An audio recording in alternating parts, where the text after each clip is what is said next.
buenas tardes y mi bienvenida más cordial a los socios y socias, así como a los amigos y amigas que participáis con nosotros y habéis acudido esta tarde a esta cita online con la historia a través de nuestra pantalla del Ateneo Escurialense Virtual. Hemos programado para hoy, jueves, día 7 de abril, otro tema muy interesante y muy decisivo en nuestra historia de España, también como cruzada de Europa, y que iremos desgranando poco a poco y que, como tantos otros temas, seguro será de vuestro interés. Nos referiremos nada más y nada menos hoy, aquí, esta tarde, a la famosa batalla de las Navas de Tolosa, que tuvo lugar el 16 de julio de 1212, entre otros con don Diego López de Haro como personaje decisivo, como ahora veremos, con lo que ya os haré la presentación de nuestro ponente para esta conferencia y que es don Joaquín Serrano Pillet, a quien tengo el honor y el placer de presentaros y del que paso a contaros un breve resumen de su currículum, que es el siguiente. Joaquín Serrano Pillet nace en Madrid en 1943. Es licenciado en Medicina por la Universidad Complutense de Madrid. Realiza además la especialidad de Medicina del Trabajo. Posteriormente ingresa por oposición en el Cuerpo de Sanidad del Ejército del Aire. Obtiene asimismo por concurso de méritos una plaza de médico titular de la Seguridad Social. Es seleccionado también para dirigir el servicio médico de la empresa Cinamid Ibérica, en donde prestó sus servicios a lo largo de 25 años. Posteriormente pasa a la reserva en Cuerpos Comunes en 1996 y se jubila en 2009 con el grado de coronel médico. En la actualidad es miembro del Foro de Historia del Ateneo Escurialense. Y así pues os dejo ya con Joaquín Serrano Pillet, con la famosa batalla de las Navas de Tolosa y don Diego López de Haro, a quien ya cedo la palabra. Cuando quieras, Joaquín.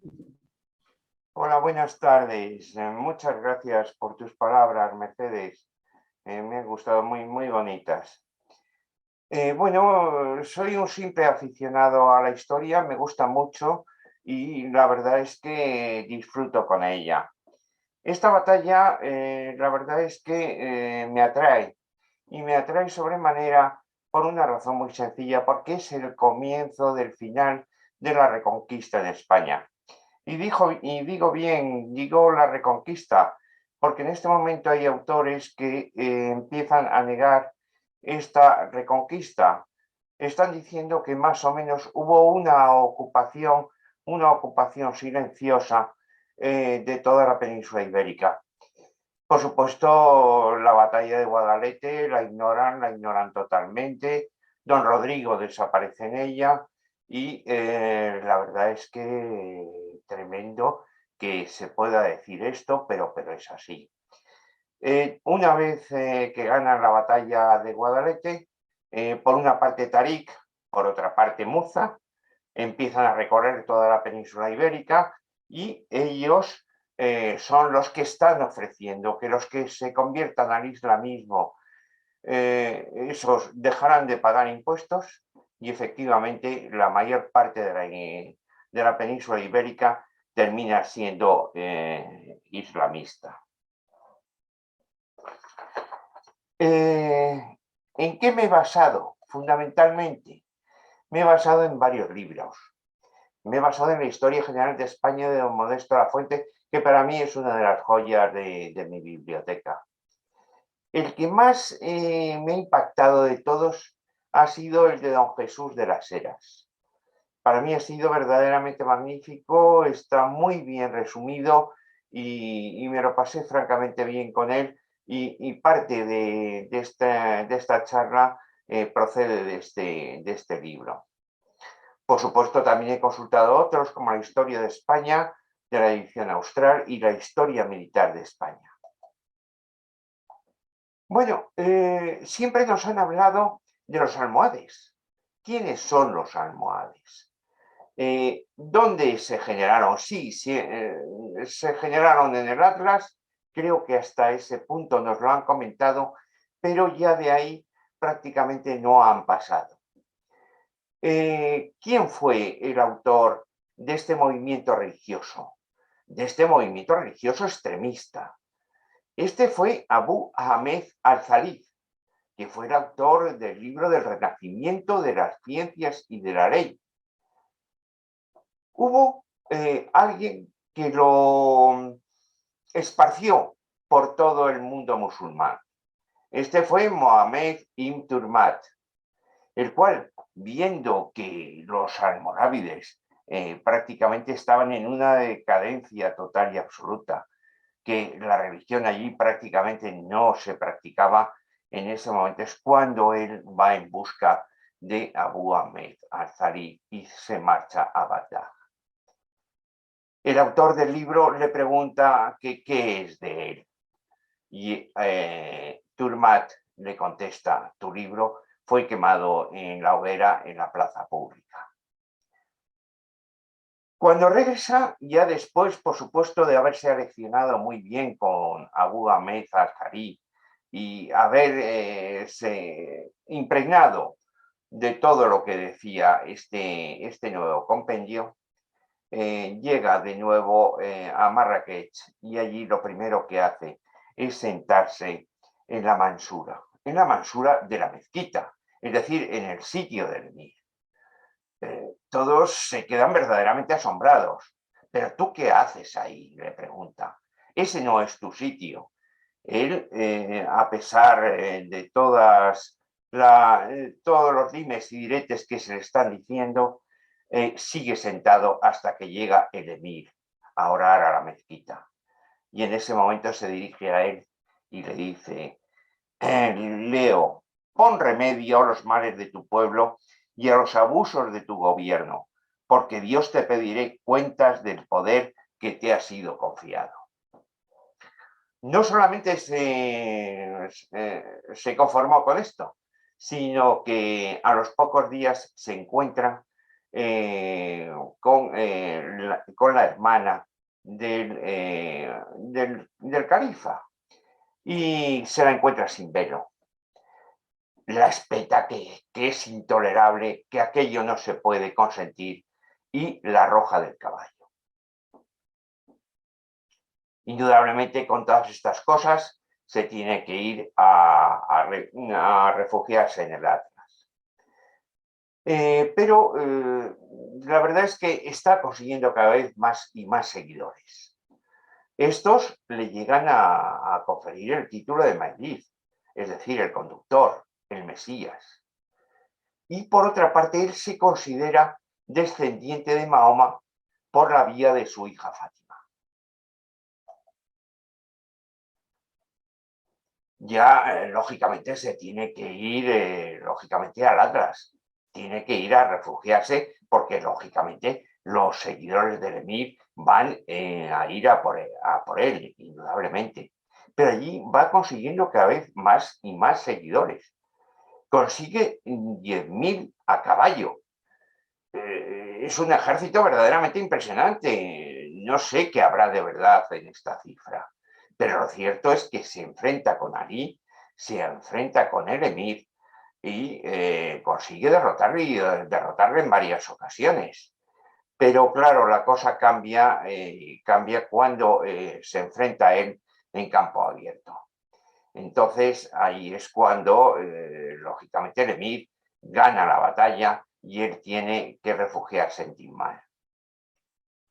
Muere Inturmat y se hace el cargo del poder su discípulo Abd el-Mumin, que después de derrotar al sucesor de Ali, Tasufín, regresa al Atlas y se proclama califa ya, el primer califa de los almohades.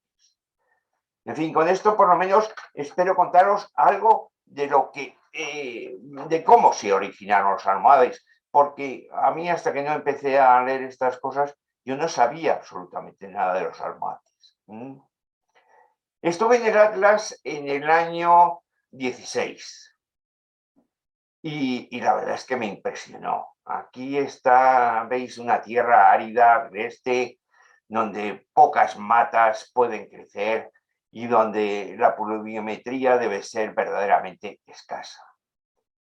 Las casas hechas de adobe, hechas de barro, hechas de paja, barro y constituyendo unos ladrillos muy poco consistentes.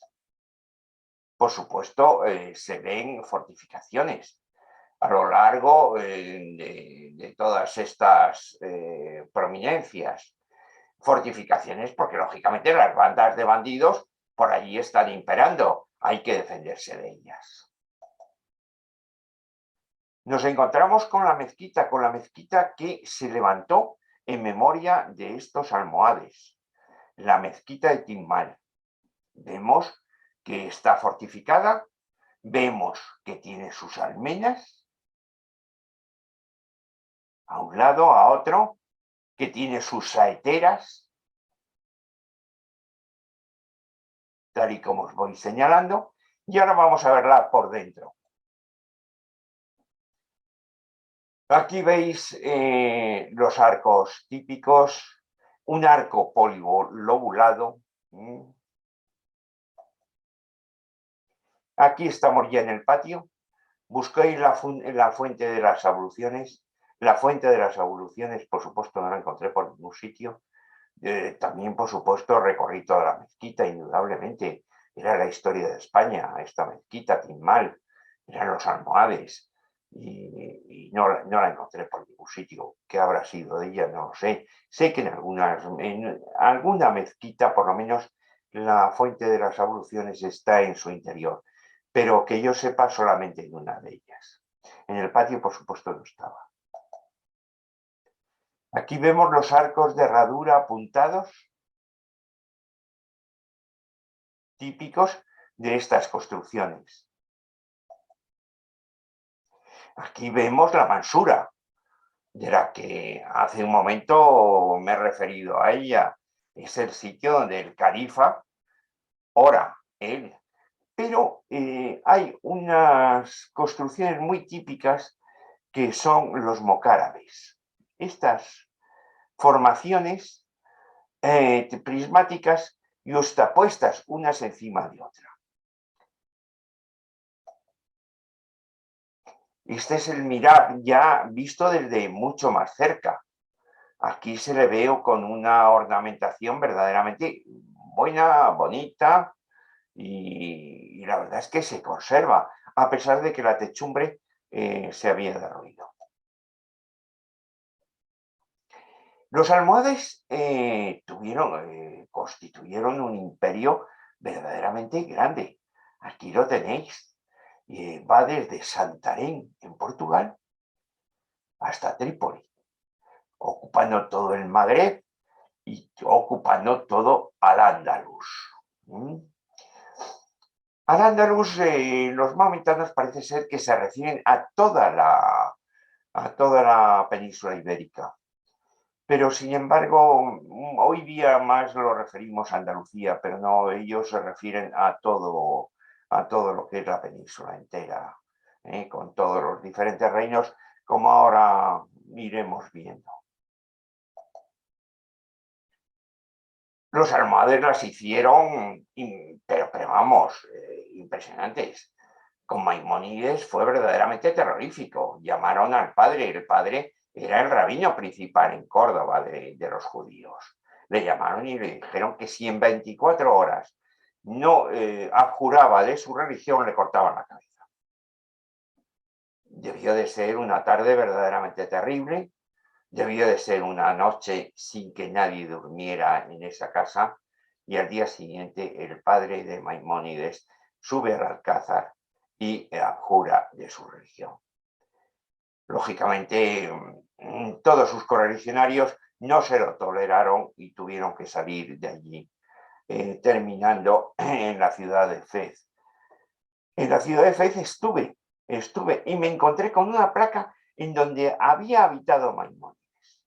Subí a la casa y me encontré con niños corriendo, oyendo niños corriendo en un lado y en otro. No me atreví a llamar absolutamente porque vi que eran familias los que estaban habitando esas casas.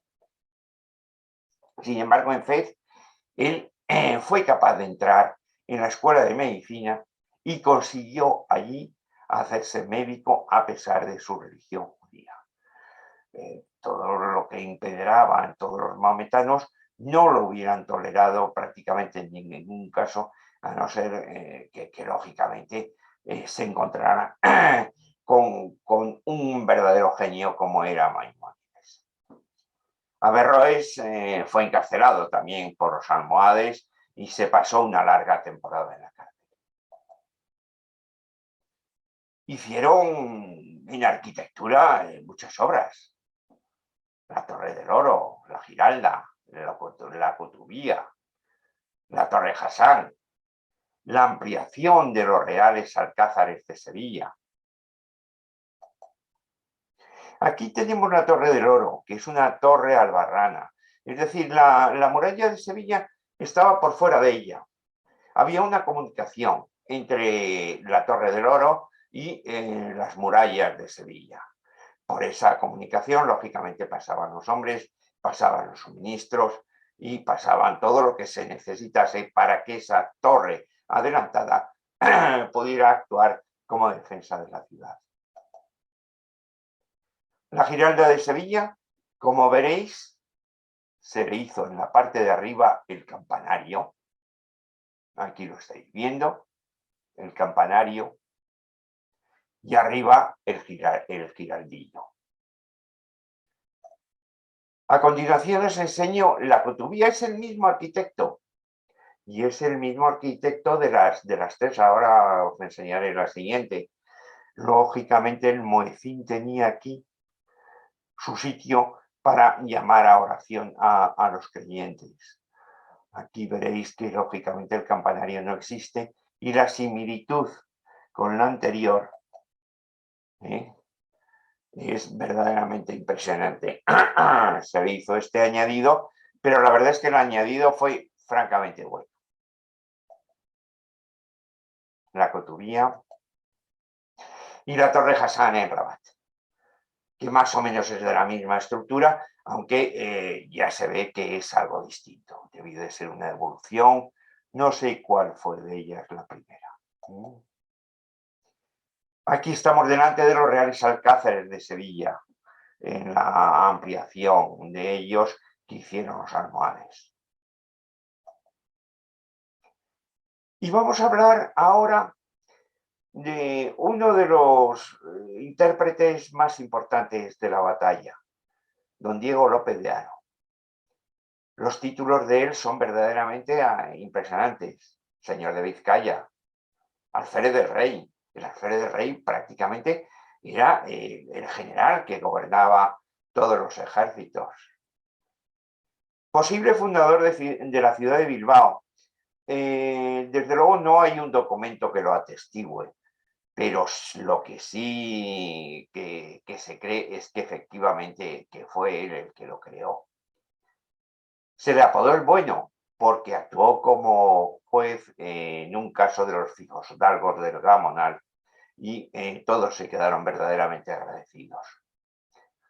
Pero hay una cosa muy desconocida de él, que es que fue el defensor de Madrid. Y es que cuando fue derrotado en Alarcos, lógicamente todo el frente de los maometanos subió hasta el Tajo.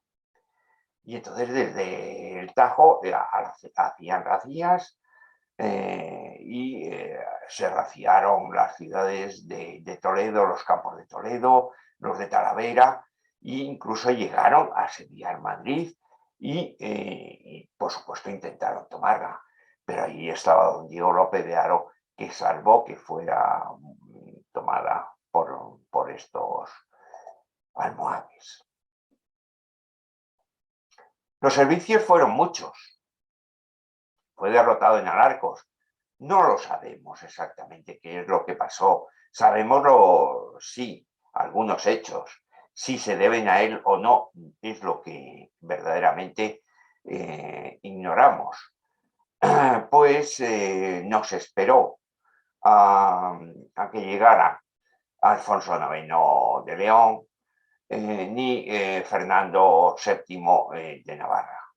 con lo cual la derrota junto con la caballería ligera árabe fue verdaderamente tremenda. Después de la derrota de Arcos, se consiguen unas treguas por parte de Alfonso VIII y se ataca de nuevo a los reinos que había alrededor y consiguen que le restituyan el señorío las tres provincias vascas, Álava, Vitoria y Guipúzcoa, y don Diego López de Haro es el primer señor de Vizcaya que la ostenta como tal. Abandonó el servicio de Alfonso VIII, pues él había atacado a su hermana doña Urraca, casada con Alfonso IX de León. En ese momento se separa de él e incluso se llega a enfrentar a Alfonso VIII y Alfonso IX de León, pero fue derrotado en Tierra de Campos y perdió todos sus dominios.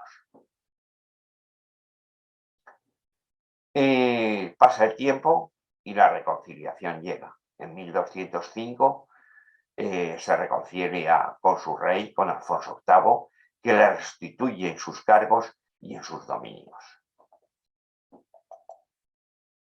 Este es el escudo de don Diego López de Haro. Los dos lobos y con un carnero cada uno en la boca. Y esta es la estatua en Bilbao como fundador de la ciudad de Bilbao. Esta es su tumba en Santa María la Real de Nájera. Encima tenemos su escudo, los dos lobos con los carneros en la boca. Y vamos a comenzar con Alfonso VIII. Alfonso VIII fue el principal de todos ellos. Lógicamente fue el que dirigió todos los prolegómenos y la batalla de las Navas de Tolosa. Fue hijo de Sancho III de Castilla y de Blanca Garcés de Navarra. Nació en el año 1155. Su madre muere al año. Su padre muere cuando él tenía 3 años. Y entonces el padre le entrega su tutela a los Castros, a don Gutiérrez Fernández de Castro. Pero lógicamente había otra familia verdaderamente poderosa en ese reino de Castilla, que eran los Lara. Los Lara a toda costa quieren conseguir la tutela del rey, porque esto les da la gobernanza del reino. Lo consiguen, con engaños lo consiguen.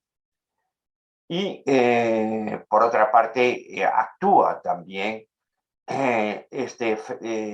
Fernando II de León, el cual se alía con los Castros, les derrota y los Lara se llevan al rey a la provincia de Soria, es decir, un sitio verdaderamente lejano para que los leoneses no pudieran hacerse con el rey niño. A los 14 años se le nombra caballero. Se enfunda la espada por su propia mano al estilo del reino leonés. Y al poco tiempo es proclamado rey en la ciudad de Burgos. Se casa con doña Leonor de Plantagenet, que es hija de Enrique II de Inglaterra y hermana de Ricardo Corazón de León y Juan Sin Tierra. Esto seguramente que los habéis oído, habéis visto películas, en fin, de ellos, pero de Alfonso VIII me parece que un poquito, vamos a ver. La reina tenía 10 años, el rey tenía 14. Lógicamente, la sucesión tuvo que esperarse. Y no llegó hasta el año 1180, en que aparece la princesa Berenguera.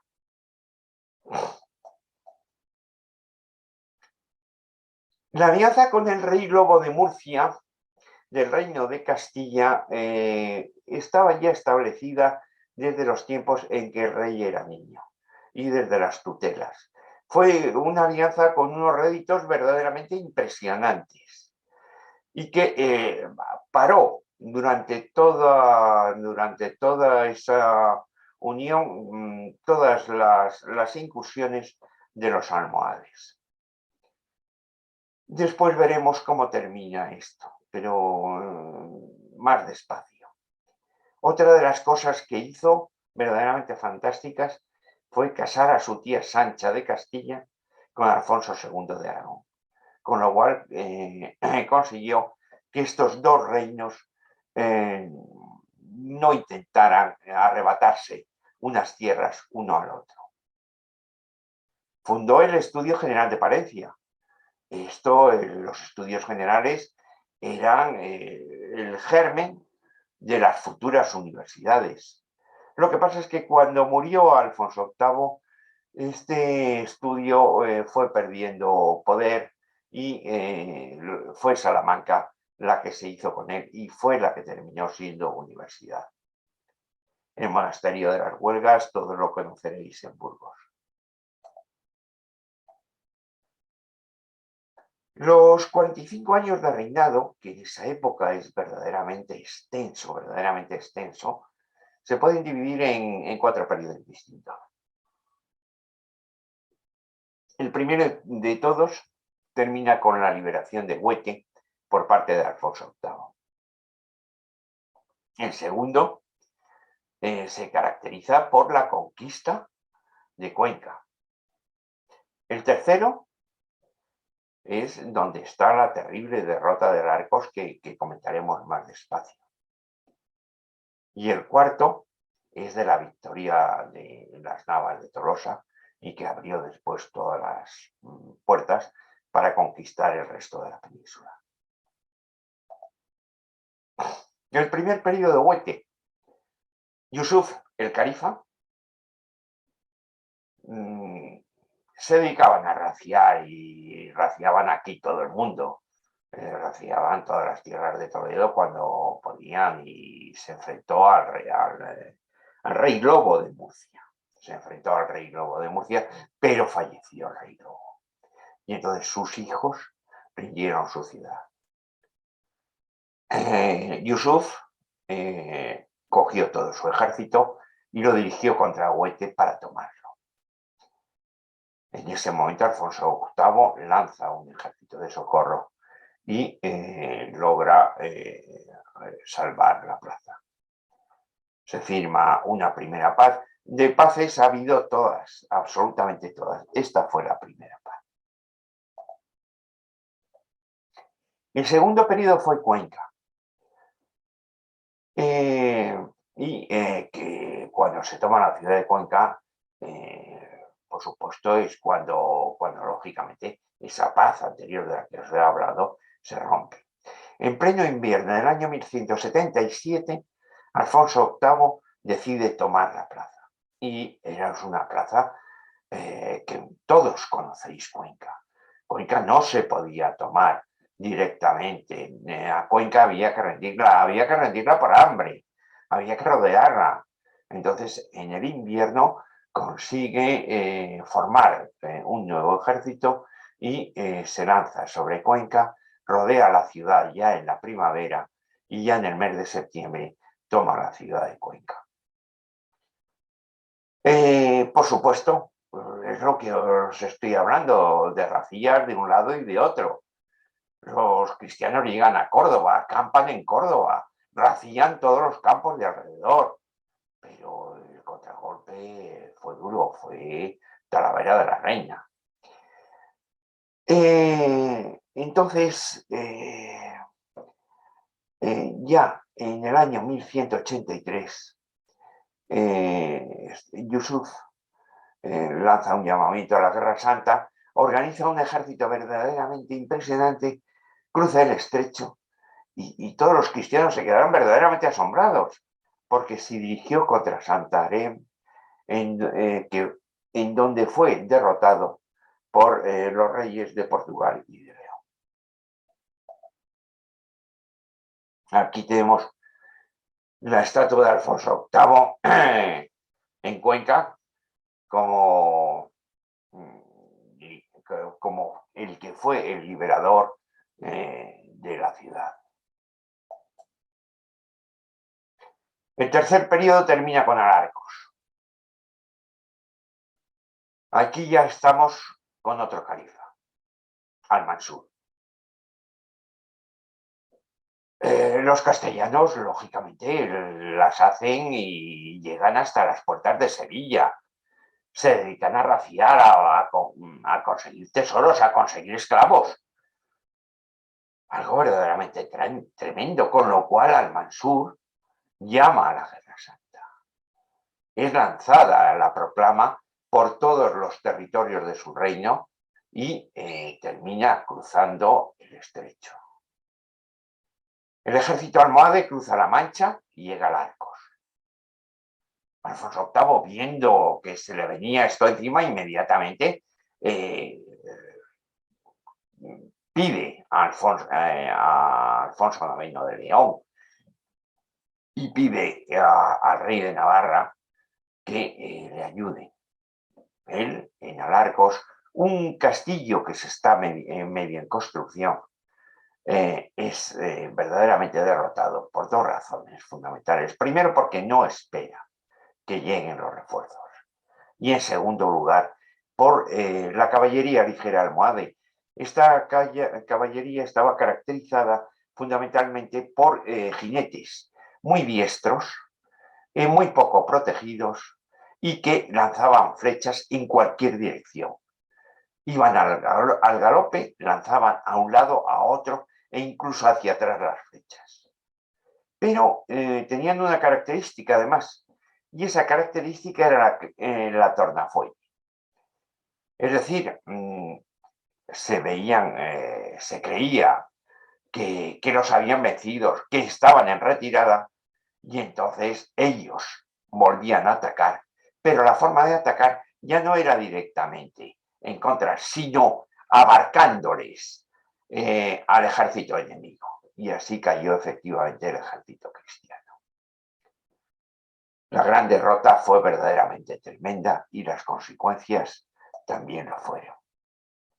Aquí tenemos más o menos como aquí estaba el castillo de Alarcos. ¿Dónde estaba el grueso de las tropas cristianas? ¿Dónde estaba don Diego López de Haro? ¿Y dónde estaba Alfonso VIII? No, Alfonso VI.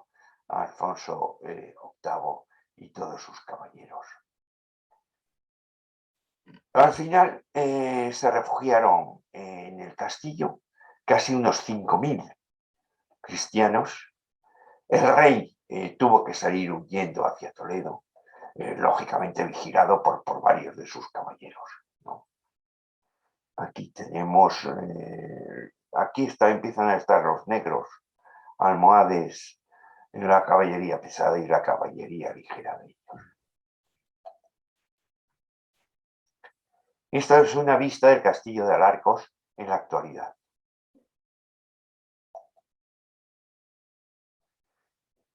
¿Cuáles fueron las consecuencias de esta derrota? Pues que la frontera, por supuesto, sube hasta el Tajo. Se ponen en peligro Toledo. Pero es que los vecinos, viendo que la debilidad del rey de Castilla, le atacan. Y le atacan por el oeste, León, y por el este, Navarra. Pero Alfonso VIII consiguió un pacto con Almansur.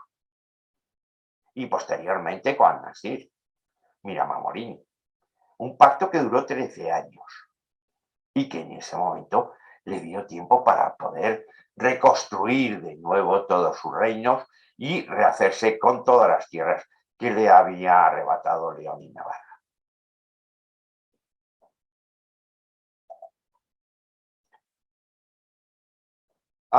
Cuando pasan estos 13 años, por una parte, el infante don Fernando ya no quería saber absolutamente nada de esta tregua.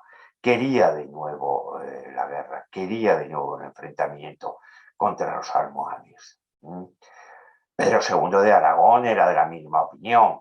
Pedro II quería la guerra también, quería la guerra contra el infiel. En fin, llega un momento en que el califa, ya harto y viendo que lógicamente todo se ha terminado, proclama la Guerra Santa Los gritos se dan por todo el desierto, aparecen todos los yihadistas y se reúnen en Sevilla. Salen, lógicamente, hacia Salvatierra, pero Salvatierra, defendida por los cruzados, resiste una y otra vez durante casi un año. Prácticamente los muros se derrumban y al final Alfonso VIII acepta que Salvatierra se rinda. Pero ya habían perdido un año y el ejército cristiano pudo recomponerse durante todo este periodo. Aquí tenéis el castillo de Salvatierra en la actualidad.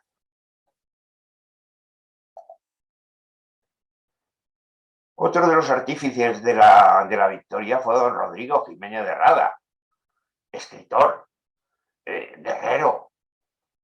Estamos en el siglo XIII. Consiguió del Papa Inocencio III la bula de cruzada, con lo cual, lógicamente, todo el que moría se le perdonaban todos sus pecados. En todos los púlpitos de Europa se publicó esta cruzada. Se habló de esta cruzada y todos los caballeros de Europa llegaron por todos los caminos, atravesaron los Pirineos y llegaron a Toledo, que era el punto de encuentro. Fue miembro también activo en la batalla contra el rey y algunos de sus escritos comentaremos más adelante.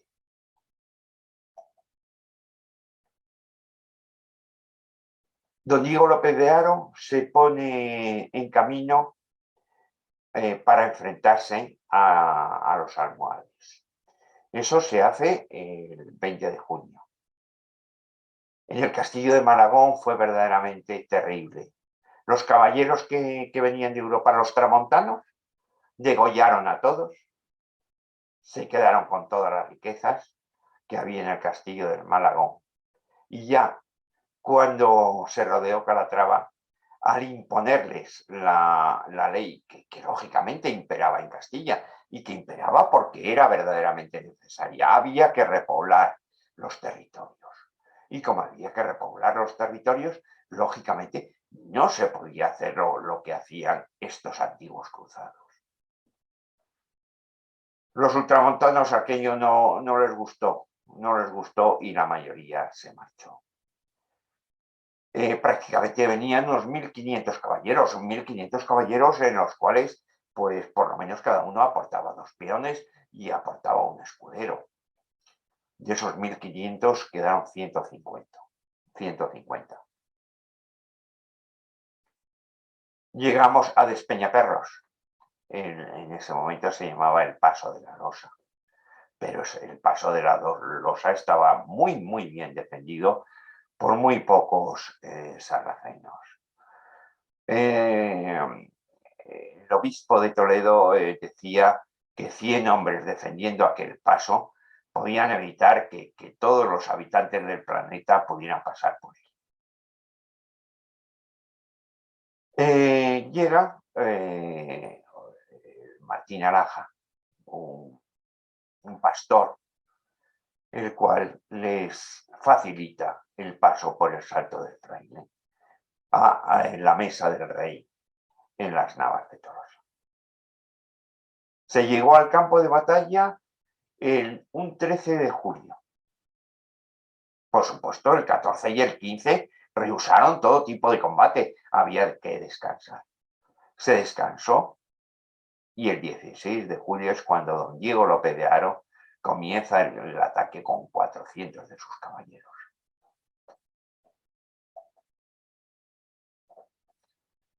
¿De qué estaba compuesto?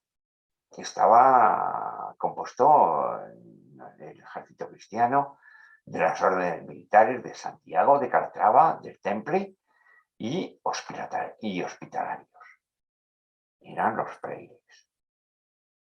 Milicias concejiles de Zamora, León, Salamanca, Ávila, Soria, Segovia. Aquí tengo que hacer un pequeño inciso y quiero contaros un poco lo que eran estos concejos. Estos concejos resultaba que la parte norte del Duero, lógicamente, eran tierras de señorío. Ahí estaban los señores que dominaban total y absolutamente a sus siervos, y los siervos se les escapaban a estos señores atravesando el Duero y encontrándose en una tierra de nadie. Al sur del Duero, allí encontraban, digamos, su posibilidad de vivir. Allí es donde podían hacer sus villas, donde podían añadirle sus tierras. Eran tierra y villa y tierra.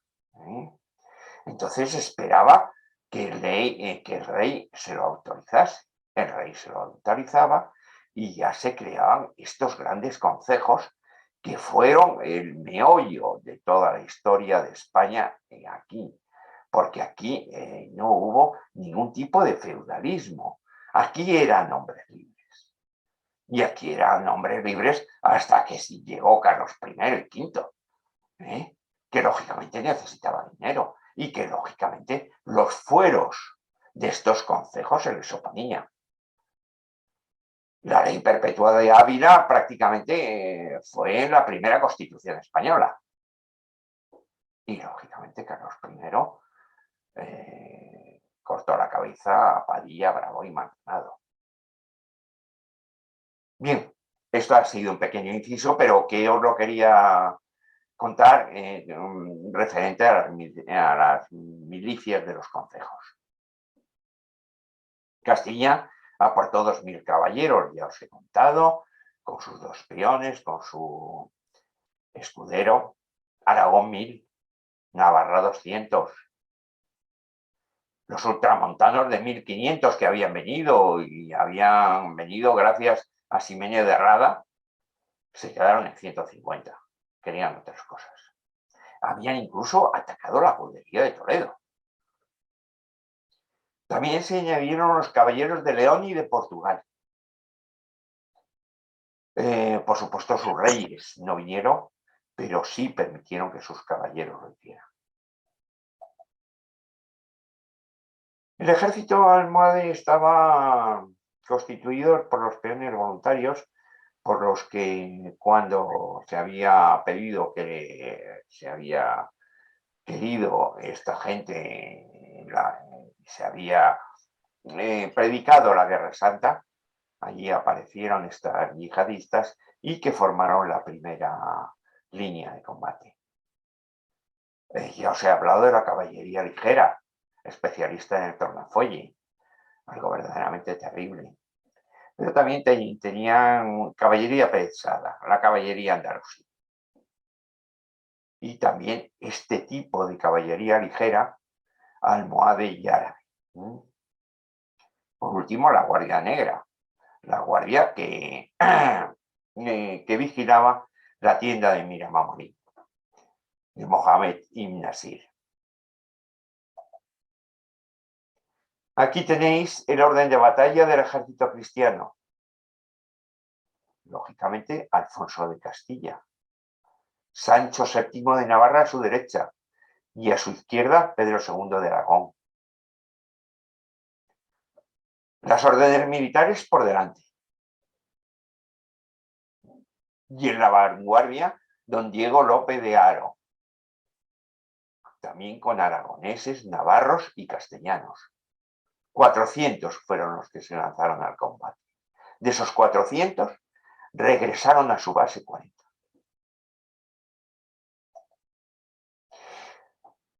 Aquí tenemos el orden de batalla del ejército almohade.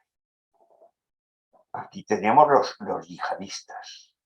La caballería ligera que lógicamente tenía que hacer el movimiento envolvente, pero se encontraron con muy poco campo para realizar esta maniobra. Aquí estaba la caballería pesada en el centro. Y por último, la Guardia Negra y las empalizadas que protegían a Nasir.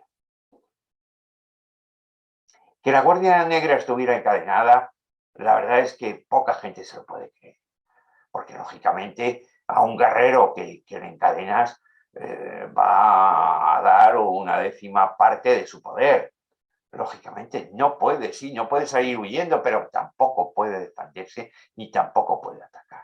Lógicamente, debía de haber una empalizada, lógicamente se debió de saltar esta empalizada, pero lo del encadenamiento de estos guerreros negros, la verdad es que no lo podemos comprender hoy día.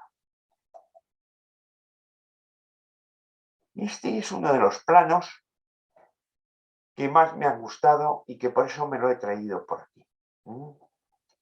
La tienda de Miramamolín, la tienda de Miramamolín rodeada por una cerca, lógicamente, y los guerreros negros libres, lógicamente, tendrían que estar ahí, ¿no?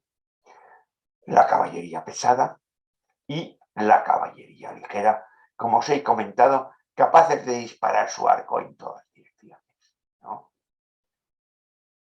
Aquí tenemos a don Diego López de Haro, con sus 400 caballeros. Las órdenes militares, los freires. Y por último, lo que ya os he contado, Alfonso VIII en el centro, el escudo de Pedro II de Aragón y el escudo de Sancho VII de Navarra. Bueno, empieza la batalla.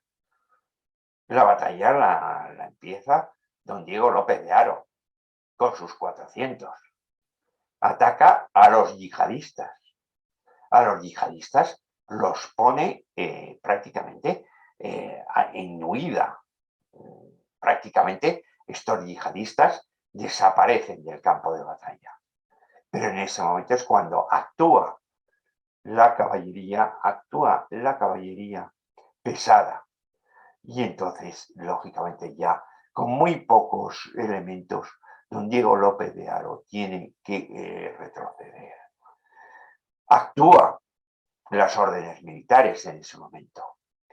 Y ya cuando empieza a llegar la tarde, entonces es cuando Alfonso VIII se da cuenta de que es el momento de poner toda su retaguardia en marcha. Se dirige a Ximeña de Rada y le dice: obispo, aquí hoy tú y yo morimos. Desenvaina su espada y lanza todas sus tropas al ataque. Lo mismo hace Aragón y lo mismo hace Navarra. Bueno, en ese momento todo el ejército, toda la caballería pesada de uno y de otro llega hasta la tienda de Miramamolín. Empieza el alcance, empieza la persecución. En ese momento no se podía detener y no se debía de detener porque se podía reorganizar el ejército enemigo, se podía reorganizar y cambiar el signo de la batalla como ya alguna vez había sucedido. Y aquí tenemos más o menos lo que ya os he contado en el plano anterior. La vanguardia de don Diego López de Haro y por la tarde la carga de los Tres Reyes y la huida del ejército almohade que es alcanzada. Miramamolín se marcha y se marcha a Jaén, en donde se protege. Lo que sucediera después ya poco sabemos, pero algo os contaré a continuación. Baeza fue incendiado. Úbeda se entró y prácticamente se degolló y se tuvieron todos los tesoros que ellos quisieron. El botín de guerra fue tremendo. Aquí os cuento que Al-Nasir huye a Jaén y prácticamente a partir de aquí el imperio almohade se diluye. Este pendón que está en el monasterio de las Huelgas parece ser que no es de esta batalla. aunque se le atribuye a que era el pendón de Miramamoli. No parece ser, ni que es de Fernando III el Santo cuando conquista Sevilla. Este es el féretro de nuestros reyes en el monasterio de las Guardas. Las consecuencias de esta victoria fueron verdaderamente impresionantes. Es decir, este es el primer plano: León, bueno, Galicia, León, el Reino de Portugal, el Reino de Castilla, Navarra, la Corona de Aragón y todo lo que ocupaba los almohades dentro de la península. Exacto. Y esto es lo que sucede después de la batalla de las Navas de Tolosa. El Reino de Portugal llega hasta el Golfo de Cádiz. Lógicamente, Castilla ocupa la mayor parte del territorio. Lógicamente, el rey de Aragón les permite que ocupen Murcia. Por eso en Murcia se habla castellano, ¿no? Cosa que no sucede en el Reino de Valencia, que sí es ocupado por la Corona de Aragón, ¿eh? Y se ocupa también las Islas Baleares. Queda el Reino Nazarí de Granada, nada más. Las terceras taifas que al final terminaron siendo este Reino Nazarí de Granada. La progresión de la Reconquista no fue de hoy para mañana, tardaron muchos años, casi 300 años más. Fernando III toma Córdoba, se toma Jaén, se conquista Sevilla. Cádiz fue ocupada por Alfonso X. Jaime I de Aragón lo primero que hace es desembarcar en las Baleares. Y después ocupa ya todo el reino de Valencia. Lógicamente el cambiazo fue verdaderamente impresionante. La batalla de las Navas de Tolosa fue verdaderamente providencial para nosotros.